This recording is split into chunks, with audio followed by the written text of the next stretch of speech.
코로나 팬데믹 이후 중국의 제로 코비드 정책 등으로 인해 글로벌 공급망이 타격을 받으면서 미국의 산업이 큰 충격을 받게 되었는데요. 이후 바이든 정부는 리쇼어링과 프렌드쇼어링 정책 등 다양한 정책을 펼치면서 4차 산업혁명, 첨단 산업 분야뿐만 아니라 제조업 분야에서도 경쟁력을 회복하려고 노력하고 있습니다. 프렌드쇼어링은 믿을 만한 동맹끼리 뭉치면 상품을 안정적으로 확보할 수 있다는 생각과 동시에 미국과 적대하고 있는 중국, 러시아를 공급망에서 배제하려는 의도가 반영된 외교 정책입니다. 최근 인도가 이러한 미국의 프렌드 쇼어링 정책에 따라 중국을 대체할 차세대 시장으로 주목받고 있습니다. 인도로서는 정치, 경제, 지정학적으로 중요한 국가가 되는 새로운 시대를 맞이하게 되는 셈인데요. 그래서 최근 인도 총리의 미국 방문에 많은 관심이 모이기도 했습니다. 모건 스탠리는 향후 애플의 주요 성장 원동력이 인도 시장이 될 것이란 분석을 내놓았습니다. 미국의 프렌드 쇼어링의 답이 인도에 있다는 것인데요. 애플이 인도에 생산 공장을 옮길 계획을 하고 있고 인도의 경제적 호황도 주요 근거가 되고 있습니다. 인도는 앞으로 5년간 애플 매출 증가의 15%, 이용자 증가의 20%를 차지할 것이라고 전망했습니다. 현재 애플의 인도 지역 매출은 60억 달러 수준으로 전체 매출에서 차지하는 비중이 한 자릿수에 불과하지만 향후 10년 동안 400억 달러, 한화 50조 원 수준까지 확대될 것이라고 했습니다. 이를 토대로 애플의 목표 주가를 190달러에서 220달러로 높이기도 했습니다. 애플이 최근 정고점을 높여가고 있는 가운데 모건 스탠리의 인도 시장에 대한 긍정적인 반응이 시장에서 애플의 주가를 상승시키는 원동력이 되고 있습니다. 실제로도 애플은 인도 시장 공략에 힘쓰고 있는데요.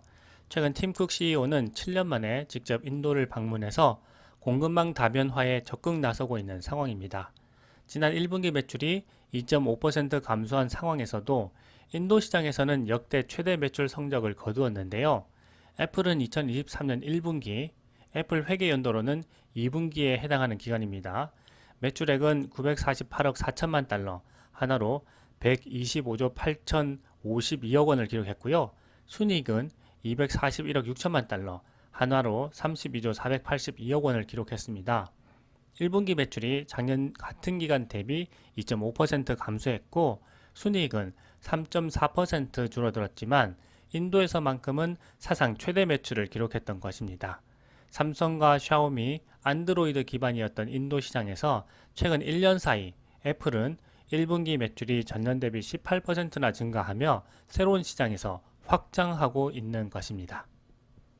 일론 머스크 역시 인도를 테슬라의 새로운 기가팩토리 진출과 전기차 수출 거점으로 삼기 위해 그동안 많은 노력을 기울여 왔습니다.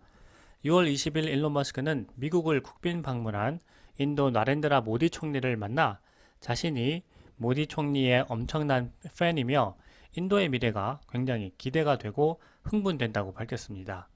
또한 인도의 미래를 매우 밝게 보며 인도는 전 세계 어느 나라보다도 희망찬 미래를 가지고 있다고 했습니다. 그러면서도 인도 투자 기회에 대한 자신의 입장을 명확하게 표현했는데요. 일론 머스크는 인도가 태양광과 풍력을 이용한 지속 가능한 에너지 발전에 큰 잠재력을 가지고 있다고 했습니다. 전체 국토 면적의 1%에서 2% 정도만 활용해도 충분한 전력을 공급할 수 있다고 하며 인도가 태양광에 아주 적합한 국가라고 했습니다. 밤에는 태양광을 활용할 수 없기 때문에 고정 배터리 팩과 전기차가 필요하며 지금보다도 훨씬 낮은 비용으로 태양광과 에너지 저장 장치 그리고 전기차가 가능하다고 했습니다. 뿐만 아니라 일론 머스크는 스페이스X 위성 인터넷 서비스인 스타링크를 인도에 도입하는 계획에 대해서도 이야기했습니다. 스페이스X 위성 인터넷 서비스를 통해 인터넷 접근이 어렵거나 인터넷 설치 비용이 비싼 시골 지역에 큰 변화를 가져올 것이라고 밝혔습니다. 일론 머스크는 모디 총리와의 만남에서 테슬라와 스페이스X 인도 진출에 대한 강한 의지를 보이면서 내년에 인도를 재방문할 계획에 대해서도 이야기했습니다.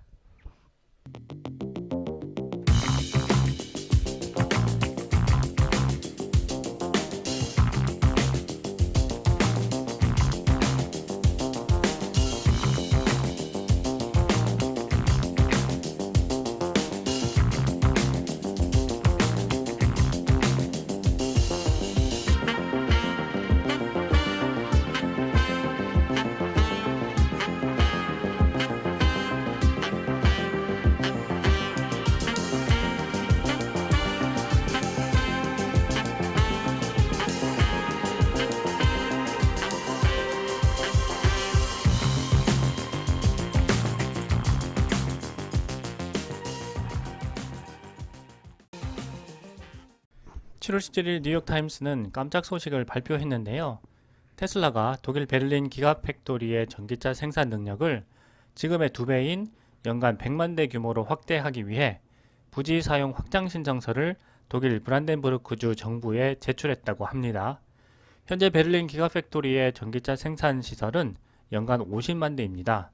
그런데 이제 생산 능력을 2배로 늘리게 되는 것입니다. 이 계획이 실현되면 테슬라 베를린 기가팩토리는 폭스바겐의 독일 볼프스부르크 공장을 제치고 유럽에서 가장 큰 자동차 생산 공장이 됩니다. 폭스바겐 독일 공장 생산 능력이 연간 81만 5천 대니까 테슬라 베를린 공장이 확장되면 연간 15만 대 더 많이 생산하게 되는 것입니다. 정말 대단하죠. 현재 기가 베를린에서는 모델 Y만 생산하고 있는데요. 이제 생산 능력이 확장되면 베를린 공장에서도 다른 종류의 전기차를 생산하는 방안도 나오고 있다고 합니다. 전기차뿐만 아니라 배터리 생산 능력도 확대되게 되는데요. 현재 베를린 기가팩토리에서는 연간 50기가와트시 규모의 배터리를 만들고 있습니다. 생산 능력이 2배 확장되면 배터리도 2배인 100기가와트시까지 늘리게 되는 거죠. 테슬라는 창립 이후 지금까지 계속해서 최우선 과제를 생산량 확대해 두고 있습니다.